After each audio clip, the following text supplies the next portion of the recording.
Speak now to a member of Sir Keir Starmer's party. Luke Pollard is the Shadow Armed Forces Minister, Labour MP for Plymouth.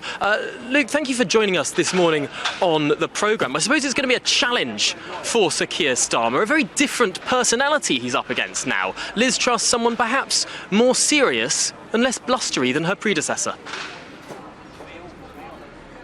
Well, it certainly will be a different PMQs. I'm expecting the approach from Keir to remain broadly the same, forensic in his scrutiny, really clear and robust about what are the problems and what are the solutions.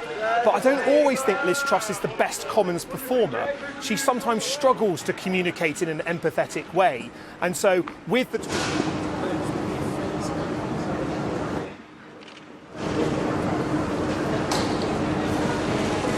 What's the energy plan, Mr. Cleverly?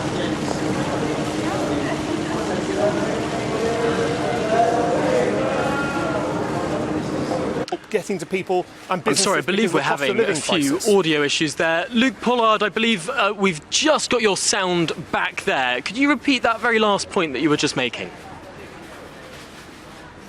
Yeah, I mean, I'm not a fan of Prime Minister's question times. I don't like the bear pit atmosphere. Lots of Tory MPs behaving like school kids I don't think is a good look.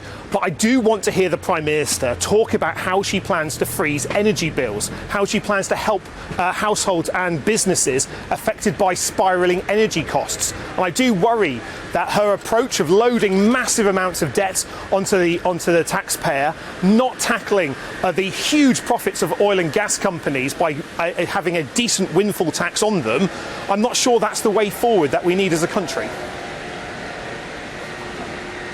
I suppose when we're looking at all of this, Liz Truss made some big promises on the steps of Downing Street yesterday afternoon, in between the torrential rain that was pouring down on all of us here. She did say that she wants to get spades in the ground to build those hospitals, to turn around the economy and to help with bills. I suppose that's going to be an ambitious agenda, something that may well be harder for the Labour Party to counter. Well, they're great sound bites, Tom, but what I want to see is action. So I represent Plymouth. It's a brilliant city. We've been promised a new hospital, but so far the only bit of correspondence we've had from the Department of Health saying we're getting a new hospital is they're going to start digging some drains for us. We need genuine investment. The problem is, from the Boris Johnson era, we've had a huge amount of sound bites, a vomit of promises on the public. What we now need to see is delivery, because in this middle of this crisis that we're facing, it's not only that people are genuinely scared about paying their energy bills. Rent is going up, mortgage is going up, food is going up. Ambulance queues around the hospitals. It's really difficult to get an ambulance, hard to get a GP's appointment, hard to get a dentist's appointment. Crime is up. The entire flashing red signs across every area of government policy shows that the Tories aren't working here. So I'm not interested in more carefully crafted sound bites from the new Prime Minister. I want to see action and delivery, and that means freezing energy bills, making sure that's paid for by the huge profits of oil and gas, not your viewers paying more in debt interest in the future by loading it onto the taxpayer, by borrowing it. What we need is a real plan, and I want that to happen right away. She could do that right away if she chooses to. I don't want to wait any longer to see those energy bills frozen. Now, I bumped into a very smiley-looking Ben Wallace, the Defence Secretary, a little bit earlier today as he was walking into Downing Street. I asked about how he was going to fund this promise of Liz Truss to increase defence spending up from 2% to 3% of GDP by the end of the decade. Your opposite number, James Heappey, was there too, saying, or looking at least, very, very happy with this new promise from the new Prime Minister.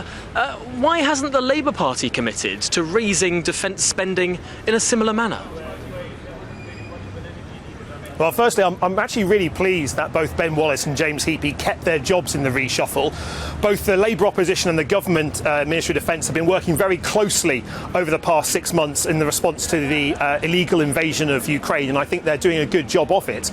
Labour's been calling now for over a year for the government to reboot defence plans and review defence spending. And what we've said to them is, if you choose to increase defence spending, we will support you in that. Now, this is a welcome change of heart from the government, because because up until only a few weeks ago, Ben Wallace and the rest of the government were saying we don't need to reboot defence spending. We don't need to look again at those plans. But I think the invasion of Ukraine, the threat that President Putin's Russia poses not just to that country, but to Britain and our allies across Europe, means we need to look again at defence plans, and they could do that by stopping their planned cuts to the British Army. This government, this Conservative government, plans to cut 10,000 soldiers from our army and cut our reserve forces by 10%. That, I don't think, is a serious response to the crisis that we're facing, and I hope that now the Defence Secretary's had a change of heart about rebooting defence plans, that we won't see more personnel cut, and that we'll see a proper investment in our armed forces, not just the Army, but the Royal Navy, Royal Marines and the Air Force as well.